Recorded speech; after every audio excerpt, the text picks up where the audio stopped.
Robert Taylor was born on August 5, 1911, in a quiet Nebraska town, far removed from the bright lights that would later define his life. Raised in a modest household as the son of a respected physician, his early years were shaped by discipline, education, and artistic curiosity, rather than ambition for fame. Music was his first passion, and he initially believed his future would unfold through melodies rather than motion pictures. College life introduced him to broader possibilities, and while studying in California, he discovered acting almost by accident. What began as campus theater soon revealed a natural stage presence that others noticed immediately. There was something calm yet compelling about him, a quiet confidence that did not need force to command attention. That understated quality would later become his signature.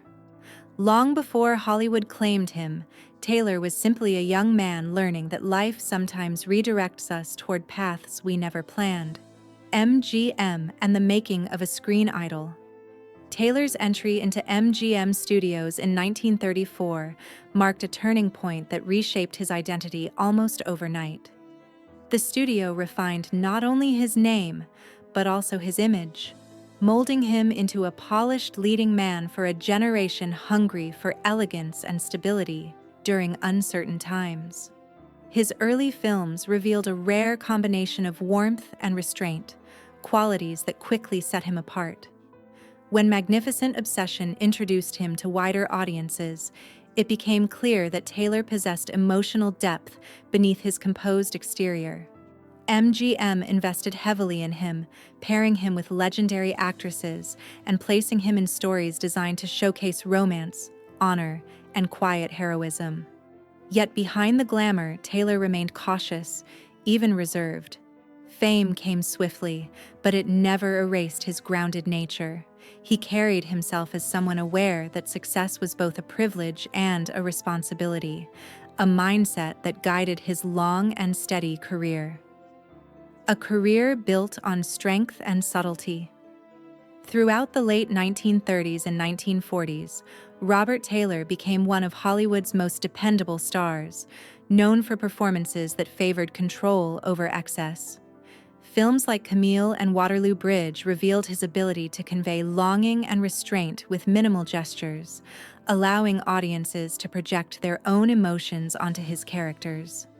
As cinema evolved, Taylor adapted gracefully, moving into war films and darker narratives that demanded moral complexity rather than idealized romance. His service during World War II further shaped his worldview, deepening his sense of duty and discipline.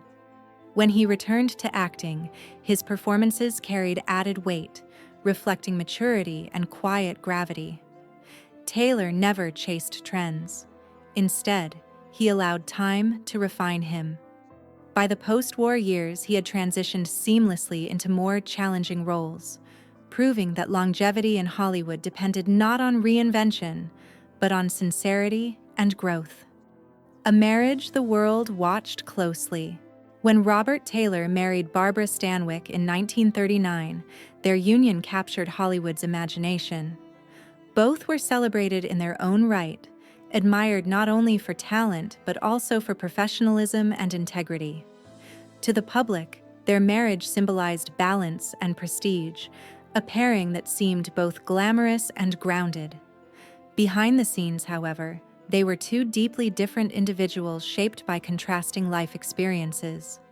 Stanwyck's fierce independence was born from hardship and self-reliance, while Taylor's nature leaned toward gentleness and emotional quiet. Early years brought mutual admiration, shared success, and public admiration, but over time, subtle differences emerged.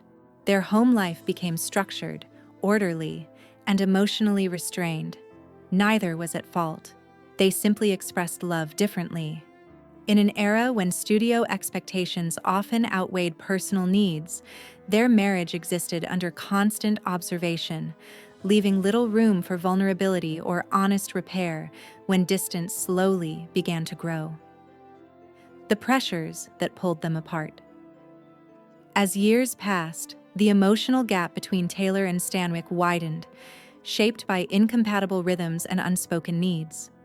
Taylor later acknowledged that studio influence played a role, noting how carefully crafted public images left little space for personal truth. Stanwyck immersed herself deeply in her work, finding purpose and control through her craft. Taylor, meanwhile, longed for warmth, simplicity, and a sense of emotional refuge that increasingly felt absent. They functioned with respect rather than intimacy, moving side by side rather than together. Public appearances remained flawless, yet private conversations grew fewer. Taylor described their life as orderly but distant, a quiet partnership sustained by habit rather than connection.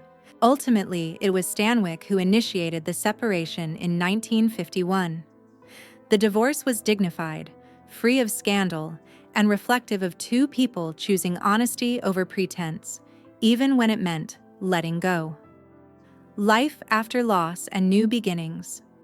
Following the end of his first marriage, Taylor retreated briefly from emotional commitments, focusing instead on work and personal reflection. Love returned unexpectedly when he met Ursula, whose warmth and openness contrasted sharply with the guarded intensity of his earlier life. Their relationship developed away from Hollywood's center, grounded in shared values and a desire for privacy. Their marriage in 1954 was intentionally quiet, held far from flashing cameras, symbolizing Taylor's shift toward authenticity over image. Fatherhood brought him a sense of fulfillment he had long quietly desired, and those close to him observed a softer, more relaxed man. Home life became central, offering balance after decades defined by studios and schedules. While his career continued, it no longer defined his entire identity. Taylor had finally allowed himself a personal life shaped by choice, rather than expectation. Family challenges and silent grief. Despite the stability Taylor found later in life, his family faced profound emotional challenges that tested their strength. Struggles within the household, particularly involving a troubled family member, introduced periods of sorrow and uncertainty. These experiences were deeply personal and not publicly discussed, yet they left lasting emotional weight.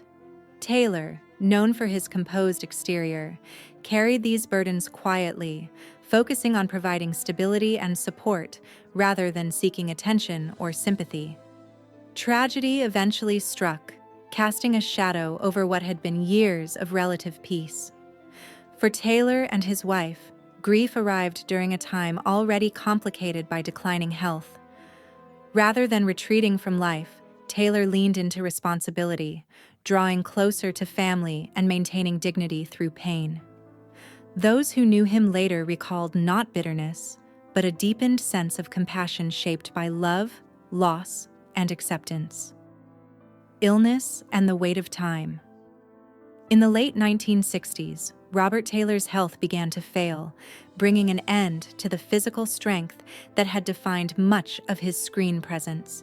Initially believed to be a treatable condition, further examination revealed a far more serious illness. The diagnosis forced Taylor to confront mortality with the same calm resolve that had marked his career.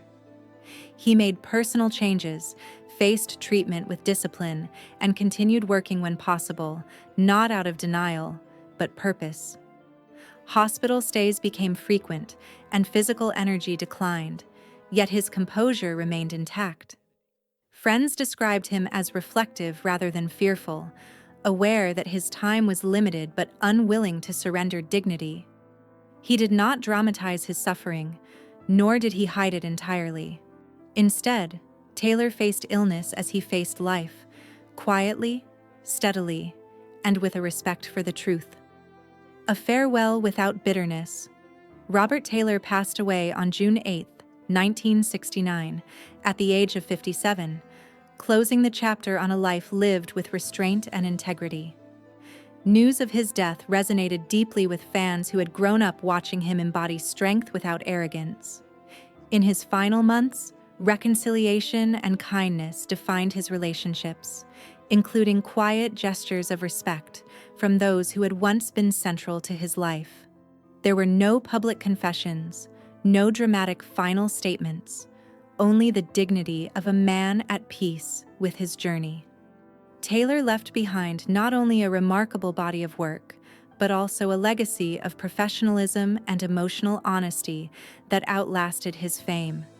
His life reminded many that success does not shield us from pain, and that grace is often revealed not in triumph, but in how we face loss. Understanding the truth behind the legend. In reflecting on his marriage to Barbara Stanwyck, Robert Taylor never sought blame or vindication.